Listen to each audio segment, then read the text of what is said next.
অনেক আগের কথা। এক ছোট গ্রামে আব্দুল্লাহ নামে এক অত্যন্ত ধার্মিক ও পরেজগার যুবক বাস করত। সে ছিল খুবই দরিদ্র, কিন্তু তার ঈমান ও চরিত্র ছিল অত্যন্ত মজবুত। একদিন আব্দুল্লাহর ঘরে এক দানা খাবারও অবশিষ্ট ছিল না। ক্ষুধার তীব্র জ্বালায় তার বৃদ্ধা মা অসুস্থ হয়ে পড়লেন। মায়ের এই অবস্থা দেখে আব্দুল্লাহর বুক ফেটে যাচ্ছিল।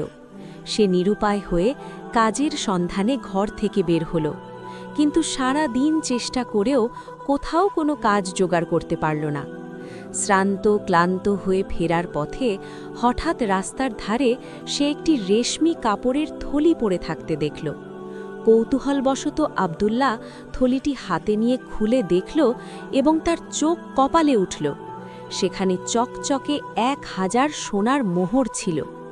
মুহূর্তের জন্য তার মনে হল এই টাকা দিয়ে সে তার মায়ের চিকিৎসা করাতে পারবে এবং তাদের সারা জীবনের অভাব দূর হয়ে যাবে। কিন্তু পরক্ষণেই তার অন্তরে আল্লাহর ভয় জাগ্রত হল।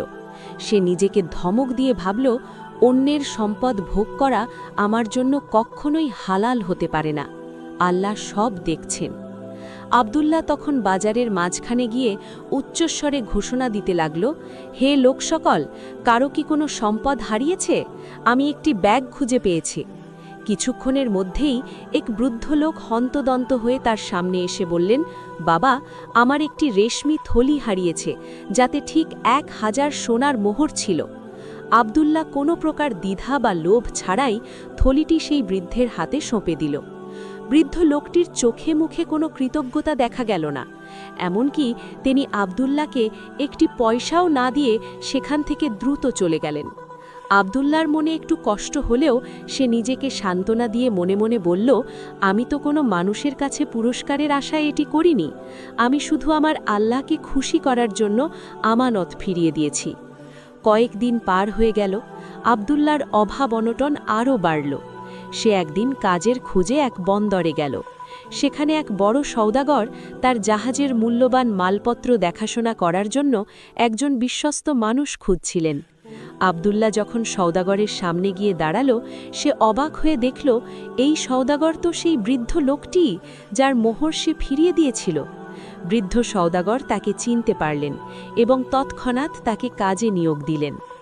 আব্দুল্লাহর একনিষ্ঠ পরিশ্রম আর অভাবনীয় সততায় মুগ্ধ হয়ে বৃদ্ধ সওদাগর অল্প দিনেই তাকে নিজের ব্যবসার প্রধান অংশীদার করে নিলেন। কয়েক বছরের মধ্যেই আব্দুল্লাহ সেই এলাকার অন্যতম সম্মানিত ও সচ্ছল ব্যক্তিতে পরিণত হল। তার বৃদ্ধা মায়ের সুচিকিৎসা হল এবং তাদের দিনগুলো সুখে কাটতে লাগল। একদিন সেই বৃদ্ধ সওদাগর আব্দুল্লাহকে কাছে ডেকে বললেন, জানো আব্দুল্লাহ, সেদিন যখন আমি তোমাকে কোনো প্রতিদান না দিয়ে চলে গিয়েছিলাম, আমি আসলে তোমার ধৈর্যের পরীক্ষা নিচ্ছিলাম। আমি দেখতে চেয়েছিলাম তুমি কি শুধু দুনিয়ার লাভের জন্য সততা দেখিয়েছ, নাকি আল্লাহর সন্তুষ্টির জন্য। আজ তুমি আমার ব্যবসার মালিক এবং আমার সবচেয়ে প্রিয় মানুষ। আব্দুল্লাহ চোখের পানি ফেলে সিজদায় লুটিয়ে পড়ল। সে বুঝতে পারল, যে ব্যক্তি আল্লাহর ওপর ভরসা করে হারামের পথ বর্জন করে, আল্লাহ তাকে এমন এক রাজকীয় সম্মান ও রিজিক দান করেন যা সে কল্পনাও করতে পারে না। জীবনের কঠিন মুহূর্তেও যে ব্যক্তি সততা ধরে রাখে, আল্লাহ তার জন্য আসমানের দরজা খুলে দেন।